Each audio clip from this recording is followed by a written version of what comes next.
Hello, everyone. It's wonderful to be able to speak with you at this time again, whatever time that may happen to be for you. Today, my presentation is called Creation, which is day 8 of the Tao of Joy Every Day. And the subtitle that I've chosen for this is Something from Nothing. And what I would first like to say is what a lot of religious people will say is they'll say, hey, look, how can you get something from nothing? And they may use that argument to bolster their belief in a personal God. And, there's really nothing wrong with that. If someone gains wisdom from believing in a personal God, then I don't really have any issue with it. If it works for them, that's fine. A person that I love very dearly, my sister, is much that way. And I'm okay with it. It took me a while to get there. But I am okay with it now because I realize people have to understand the world in their own way and what makes sense for them. But what I would say on the topic of something from nothing is this. If you think about it, there's infinite ways for something to be something. But there's really only one way for nothing to be nothing. And it kind of begs the question, is nothing even possible? It's funny, if you ask a physicist this, you might get an interesting answer because physics is a fundamental science. And what physicists try to do is push back to absolutely nothing so that they can observe things at the simplest way. And I'm going to bring up a specific physicist. Lawrence Krauss wrote a book a few years ago called The Universe from Nothing, where he made the point that what most people think of as nothing is actually like a bubbling stew of virtual particles that pop in and out of existence in a time scale that's so short that you don't notice. And that's kind of my take on things. But what do I call that condition of? I'm just going to call it close to nothingness. To me, it's the Tao. It's that formless thing that created this world that we see. I don't personally consider it a personalized force, and yet I see that it encompasses everything. It gave rise to the creation of everything we see physically with form, and yet it exists without form at the same time. Okay, let's see here. So I want to start by reading the Tao Te Ching chapter 25 completely. And the reason I want to do that is because this chapter basically states with beautiful poetry everything I want to say in this presentation, and hopefully we'll be able to say successfully. There is something formlessly created, born before heaven and earth, so silent, so ethereal, independent and changeless, circulating and ceaseless. It can be regarded as the mother of the world. I do not know its name. To identify it, I call it Tao. Forced to describe it, I call it great. Great means passing. Passing means receding. Receding means returning. Therefore, the Tao is great. Heaven is great. Earth is great. The sovereign is also great. There are 4 greats in the universe, and the sovereign occupies one of them. Humans follow the laws of earth. Earth follows the laws of heaven. Heaven follows the laws of Tao. Tao follows the laws of nature. And so one of the things in this chapter is the reference to the sovereign, which, as we know from Derek's teachings, that when the sovereign is represented, it doesn't just mean how the head of a state should rule a country, but it means how you should rule or govern your own life. And to do that, you have to tap into the internal power of your own creation. So I want to start by sharing some differences between Western thought and the perspective of a Tao cultivator. But I want to do that in sort of a narrow way. I'm going to talk specifically about Christianity. Now, it's not fair to say that Christianity is the only Western idea. There are others, but I'm going to focus on Christianity. The reason being that I think it's in the West, particularly the United States, the most dominant perspective. So I have here a picture from the Sistine Chapel, of course, painted by Michelangelo. And one thing I want to say very positively about Christianity is that it has inspired some beautiful art. And this is the first of two things I'm going to put in this presentation that are a depiction of that. This is the Sistine Chapel as a whole, not just this one panel, but all of it, is incredibly beautiful. And an example of Michelangelo's incredible creative power. Now, from the Christian perspective, there's an external personal God that creates the world. And you see him depicted in this painting, reaching out to touch and give life to Adam. And I have many Christian friends. And some of them sort of take this worldview. They say, you know, God created me, he created the world, he created everything. I'm facing a situation that I don't know how to handle. I'm going to give it over to the Lord and wait. I hear that often from my Christian friends. And in my observation of that, I personally note that that approach doesn't seem very effective. Now, I also have Christian friends who say also that, hey, God created the world, he created me with talent and abilities. I'm going to take those talents and abilities and I'm going to do, I'm going to go with the idea that God helps those who help themselves, and I'm going to use those God-given talents that I've been given and create a happy and balanced life. And in my observation, my Christian friends that take that approach have very good results. I mean, to me, they're just practicing Taoism by another name, which it doesn't really have a name, right? I mean, one of the points that's made, it's like you can't really describe it with a word. We call it the path, the way. But that doesn't really do the whole concept justice. Now, from the Tao cultivator perspective, it's more about, and I'm going to use the term God here, it's more about the God within, but rather than using God, really what I should say is what Bill talked about, the true self, the Buddha nature. It's about that internal force or power and how you tap into it to also create the life of happiness and balance that you would like. Okay, so I want to talk about complementary pairs as well. So the complement of creation, of course, is destruction. And creation and destruction are two sides of the same coin. It's just a basic tenet of life. When we create something, we're destroying something. When you're destroying something, you're creating something. And I want to use an example from nature to unpack this if I can. I think fire is a great example. On the one hand, you can say fire creates warmth and comfort, at least when it's burned in a controlled environment. And it does that by literally destroying wood and turning it into ash. So I think it's a good example of creation and its complementary pair and how there's a balance. So here's the second beautiful piece of art inspired by religious thought. And this, of course, is also from Michelangelo. It's his statue of David. And the reason why I put this in here, and of course the title of the slide is Creation and Subtraction, is when I look at these two close-ups, particularly the picture of the hand on the right, and the incredible detail of that human hand, it's amazing to me that I'm looking at stone. Like, I could easily be fooled into believing if someone told me, hey, someone would have to tell me, hey, that's stone you're looking at.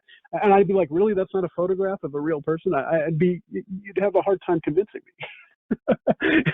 Now, of course, I know it's stone because, obviously we all know it's stone.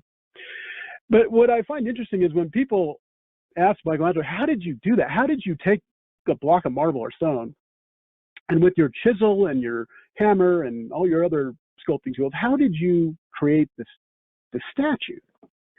And what I think Michelangelo is famously attributed to say about that is that he carved away all that was not David. And when it comes to tapping into the creative power within you to create that life of balance, it's also very much about subtraction and not addition. And so when I think of the Tao and taking control of your life and trying to control your destiny, or working to control your own destiny and tapping into that power, what I've learned is that it is subtractive. It's not additive. And I often think of Michelangelo's quote about removing everything to get to the essence of his statue of David, which you might, to me, that might represent the true self or the Buddha nature. So you chisel away, you subtract to get to that essential essence. So I want to expand on this idea a bit of subtraction. And the first thing I want to talk about, I think, is one of the most simple ways to start, and that's physical clutter. So here's a picture of, I don't know, any kid's room in America, maybe.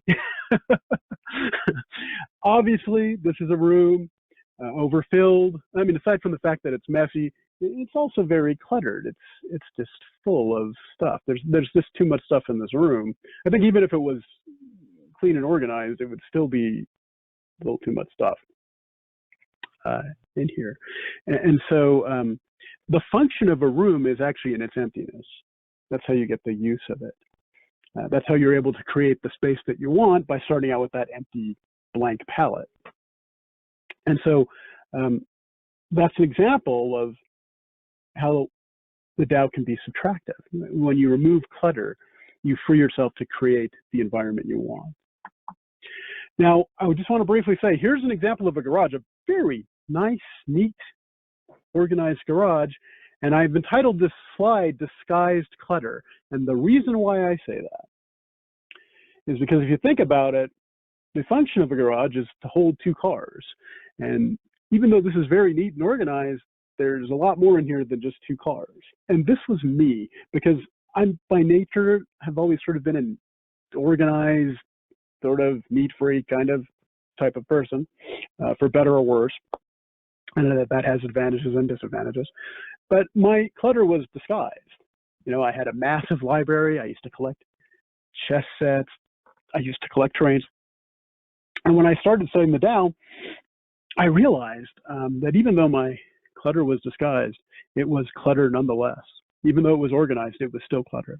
And I worked to physically remove those things that weren't needed. And I also worked, and still work very diligently, to not acquire things that I don't need. And, you know, it's a battle. I could tell you honestly that I've gotten quite good at it. By the time I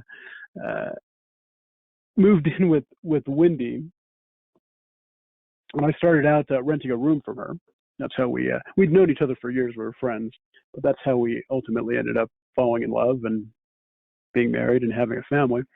But when I moved in with her, she would always say, "Your room is so perfect. It doesn't look like there's anything that doesn't belong." You know, that was exactly true. There were still things that I had attached to, but I was definitely better at it than I had been, because I had subtracted. And I knew, of course, I still have a way to go, and I still have a way to go. I mean, there's physical things that I can't quite let go of. There's pictures of my mother, and even with acquiring things, there's, you know, pictures of the kids, which I imagine, if I can, as long as I'm not unfortunate enough to encounter a house fire or something like that that destroys everything, I will probably hold on to those things until it's time for me to leave this world. So I still have a ways to go, but subtracting clutter is a good first step towards spiritual advancement. So what other subtractive things can we talk about? Well, how about superstition? And why how can I combine subtracting superstition as a good thing? Well, what I would point out is that superstition is it's a form of fear, really, right? If you fear a black cat crossing your path, if you fear walking under a ladder, if you fear breaking a mirror for 7 days, if you break a mirror accidentally, you'll get 7 years of bad luck. If you fear that an insurance salesman will come to the door and sell you an insurance policy, it means you're going to die. If you fear that a picture falls off the wall, it means someone's going to die. These are all things that were instilled into me by my Irish mother, whom I loved very dearly, but who was quite superstitious. And so I actually, my nature is not to be superstitious, so this really wasn't much of a problem for me. But I know many people are imprisoned by superstitious fear in a way, and that stifles our creativity, because if you're paralyzed by fear, you can't take action. And the Tao is all about taking dynamic, positive action and control of your own life. That's really what it is about. It's about working to realize your Buddha nature, your true self. And I just want to point something out. If I was superstitious, I never would have ever owned a black cat. And that picture of that black cat there, it's not my black cat, but I had a black cat who died about 9 years ago now. I had him for 15 years. I adopted him from a shelter when he was about 3 years old. So he was quite old when he left me. But because I didn't have any superstition about black cats, I was able to create a relationship with that being that, like my dog Lucito, which I talked about last week, he was one of my teachers. That cat was the most amazing cat ever. He was unlike me, he was the most social being ever. And cats normally aren't quite like that. Usually they latch onto one person or they latch onto a small set of people. This cat was the social butterfly of all cats. I mean, my brother-in-law and I would hold yard sales sometimes, and strangers would come up, and this cat, Atticus was his name, he would just come up to people and say, "Hi, how you doing?" He was just the most friendly, loving soul. One of the most friendly, loving souls I've ever encountered. And if I held on to superstition, I wouldn't have been able to create that relationship, which was quite beneficial to me. It got me through some really tough times. Okay, so the last thing I want to talk about on the subtractive front, if I can here, is this quote from Leviticus 20:13. If a man also lie with mankind as he lieth with a woman, both of them have committed an abomination, they shall surely be put to death, their blood shall be upon them. So you won't find any poetry quite like this in the Tao Te Ching. And the reason why I'm bringing it up is, like I said earlier in the presentation, I have many Christian friends. Most of the people I know are Christian. And a few of them have children who are homosexual, lesbian, gay. And what I often hear them say is, I love them, but I can't condone the sin. Therefore, I'm giving them over to the Lord. I'm going to let the Lord work through them to stop this evil behavior of theirs, and that they will come back to me. And what I find is that approach doesn't yield very good results. What I see is a lot of separation from their own children and loss for them and for their children too, over something, frankly, that I view as just biological. I mean, I happen to be heterosexual, but it's not like I chose to be. And as far as people who are gay, it's not like they choose to be. And so I consider a quote, this particular quote in particular, a quote that I view as spiritual baggage. And that's something worth subtracting if you hold on to ideas like this. This is an example of spiritual baggage. That's something worth subtracting from, letting go, so that you can create the harmonious relationships with the people that you love, and remove. So really what I'm talking about here when I'm talking about removing, I'm giving a specific example, but what I'm saying is it's good to remove judgment. It's good to subtract judgment of others. If you want to hold on to judgment of yourself. Turn inward, figure out how you're not realizing your true potential, and figure out what you can subtract. to get there. And that might be subtracting spiritual baggage. Okay, I'm going to start to sum it up here. So Christians focus on an external creator that made the world we see. By contrast, Tao cultivators focus on the internal creator within. Either idea can be used to tap into the power of creation, but we have to take responsibility for our own lives to facilitate the life of happiness we want. Creation and destruction are two sides of the same coin. When we create, we destroy, and when we destroy, we create. Fire is a good example of this, as it creates warmth while destroying wood. Creating the life we want is often about subtraction. Think of Michelangelo's David. He removed all that was not David. To create our limitless selves, we have to subtract things like physical clutter, superstitions, and spiritual baggage. So as always, I want to end with a book recommendation, The Tao of Joy Every Day, a great book to use daily to help one study and learn the Tao teachings and put them into action.